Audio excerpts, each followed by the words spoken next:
Welcome to the Update 3.17 Arena Meta Report. This is ID GT902, and today we're counting down the top 12 creatures dominating the arena since Update 3.17. And this time, we're taking it a step further by ranking the best, must-have reactives for these creatures, and how they push them even higher in the meta. Before we start the countdown, here are a few notable exclusions, and why they didn't make the list this time. Sinraptor has fallen off because its role has shifted since the addition of Fukuitops. What used to be a reliable pick is now a much riskier lead, and it simply doesn't perform the way it once did in this meta. Atromolistis and Ceranosaurus have also dropped out.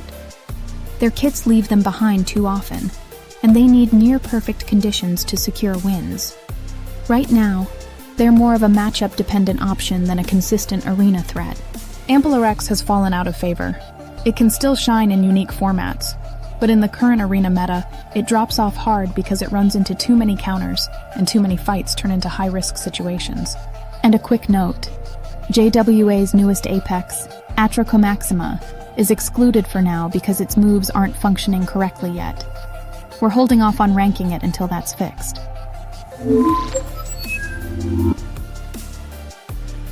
At number 12, we're opening this list with Ovinnolophosaurus. This is a creature that's probably overlooked quite often as an arena pick, but it deserves real respect in the current meta.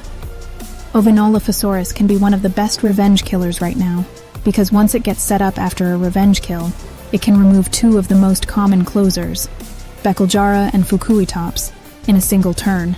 It also has a legitimate shot to 1v1 Fukuitops, and can even swap into it and win once Fukuitops has already used healing formation. What makes this unique even better is how accessible it is. All of its components are in the wild, so you aren't roadblocked by the long list of exclusives that limit a lot of other top threats. Next up at number 11, we have Monkeyondactylus. This flock looks great on paper, and it's every bit that good in practice too. Between its excellent resistances and the ability to cycle 3 powerful moves that fully complement its kit, Monkeyondactylus is a dominant flock in the current arena. In a lot of ways, it feels like Alankidactylus in its prime, and honestly, it might even exceed it. The main issue holding it back from climbing higher is its lack of DOT resistance, along with some tougher head-to-head matchups into the very top threats. But outside of those raw head-to-head scenarios, Monkeyondactylus performs exceptionally well, and brings a lot of value to high-level teams. In the right team, this creature could go higher, but it needs the supporting cast to really perform well. At number 10, we find Rajadorixis. This creature moves up and down the list almost every time we do a report. Just when we feel like it's starting to fall off, it finds a way back in. With Ampelorix dropping in usage, Rajadorixis has made a real resurgence. Pair that with its strong matchups into Fukuitops, Becklejara, and even Becklerizaurus, and Rajadorixis ends up being a very solid option in the current meta. At number 9, we have Atromolistis. This creature had a rough stretch recently, receiving a buff and then a nerf just weeks apart. And now, with so many top-tier threats that can either avoid its big play potential entirely or turn every matchup into an uphill battle, Atromolistis has slid down this list quite a bit. Pair that with the common turn 1 swap into Titanotholus, which immediately puts Atromolistis in a tough spot, and you end up with a creature that, in today's meta, feels more like a liability than a lead. I think we'll start to see some players changing builds for Atromolistis in the near future, opting for a speedier build over an HP build, and moving its usage from an opener to a mid-game creature. At number 8, we have Junior. Junior has been on this list for a while now, and it keeps creeping higher every time we revisit the meta. A big part of that is how much it benefits from Ampelorix dropping in usage. Junior gets more room to do what it does best. It has an excellent swap-in ability, and is often used specifically to shine against Fukuitops, and now Distortus Rex, to remove their cheat death. It's also a very solid closer, especially into Becklejara right after it's used Agile Dominance, and it can even make a real showing when swapping into Titanotholus. On top of all that, Junior remains one of the best overall picks for unique tournaments. At number 7, we have Mastodonsaurus. With a speedier build, this creature can be one of the best closers into Becklejara. It can come in late, and basically remove Becklejara's biggest threat in that situation, Agile Dominance. That extra speed also plays a crucial role into faster Titanotholus builds, giving Mastodonsaurus a lot more closing value in the current meta. At number 6, we have Distortus Rex. We can finally add this creature to our list with confidence, because a lot more players now have it at a useful level for arena play. Its resistances, stats, and overall moveset make it one of the most dominant uniques we've ever seen in this game. This is one of those rare cases where a movie star creature has made a truly massive impact in Jurassic World Alive, and Distortus Rex is absolutely earning that spotlight in the current meta. Finally, we're down to our top 5. And what better way to start that off than with a creature that has held almost every spot in this top 5 at one point: Spinotops. Spinotops has gone from being one of the best creatures in the entire game to landing here at number 5. Its recent changes didn't really stop what was already coming in the meta, but they did hurt it some. Right now, Spinotops has issues into every creature sitting above it on this list, although a few of them still need Spinotops to burn Group Ferocious Charge before they can really stand a chance. Because of that, we feel its role has shifted. Spinotops isn't the dominant easy lead it used to be. Instead, it's moved more into a closer role, where it can finish games once it only needs to land that GFC. Our top 4 is probably pretty obvious to every player in the game, but we'll go ahead and share them now. Starting with number 4, Becklerizaurus. Becklerizaurus is new to the top 5, and honestly, all it needed was the on-escape ability it received last update. That one change lets Becklerizaurus finish the head-to-heads it was always supposed to win, without the constant fear of getting swapped on at the wrong time.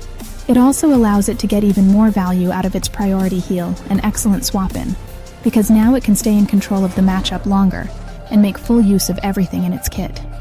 At number 3, we have Titanotholus. Now that this creature is basically on every team, it's quickly become one of the go-to revenge killers and swap-in attackers in the arena. It fits into almost any situation, and it's one of the most reliable momentum swings you can bring to a match.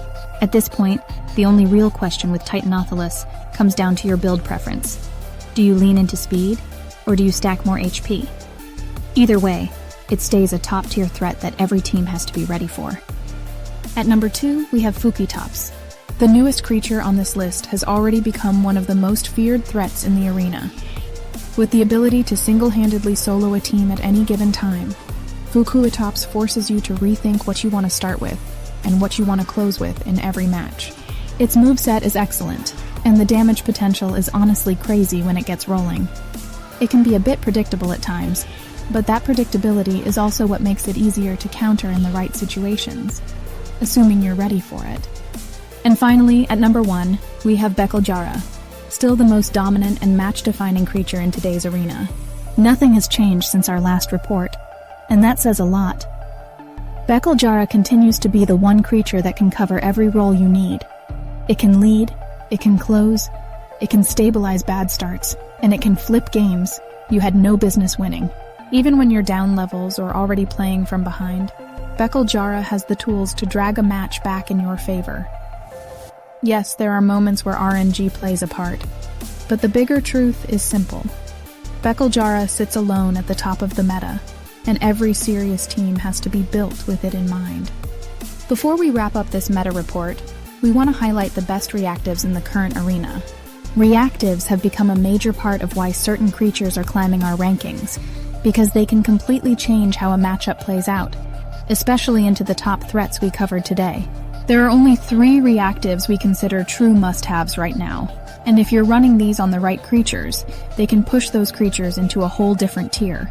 So let's go through our top 3, and explain exactly how each one is influencing the meta, and boosting the creatures that use them best. Our first reactive is probably the most obvious one, Rajadorixis. This reactive lets Rajadorixis use Berserk Decimation whenever it wants without having to fear the usual drawback. It honestly makes Rajadorixis feel like you're fighting a raid boss, something that just keeps healing and refusing to go down. This was one of the first truly meta-defining reactives, and even now it still has a huge impact. In our view, it pushes Rajadorixis up to about top 7 or 8 on the list. That might not sound like a massive jump at first, but when you're building an 8-creature team, that kind of boost matters a lot. Our next reactive is Distortus Rex. This one gives a similar kind of pressure to Rajadorixis, where it feels like it just keeps going, and can be impossible to take down at times. Distortus Rex already has multiple ways to heal itself, and this reactive takes that to another level. In the right scenarios, it can constantly push itself back above the threshold, which keeps its cheat death reactive active through an entire battle. When that happens, Distortus Rex becomes a nightmare to finish off and can completely swing matches on its own. This moves D-Rex up to a top 3 creature. Our last, and honestly the best reactive in our opinion, is for Becklerizaurus. This reactive is a huge reason Becklerizaurus can go from a top 4 creature to arguably the best creature in the game. With it, Beckleriz no longer has to hope Spinotops doesn't use Brace after Beckleriz swaps into it. It also lets Beckleriz remove Titanotholus's armor buff from Stomp, which creates a real turn 1 mind game in certain scenarios. On top of that, this reactive gives Becklerizaurus the confidence to take down the current top threat, Becklejara, and it can remove the dodge from Fukuitops, cutting off one of Fukuitops' main ways to win that matchup. Overall, this reactive pushes Becklerizaurus from a creature that wins most matchups in the right scenario, to one that has a much higher chance to beat even the threats that used to give it problems.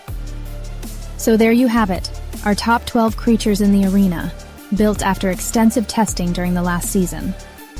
Did we miss anyone? Who would you include in your top 12? Drop your thoughts in the comments below. And remember, for all your Jurassic World Alive news, guides, data mines, gameplay, and exclusive previews, stay tuned right here on IDGT902, your ultimate source for everything JWA. Thanks for watching and have an awesome day, guys.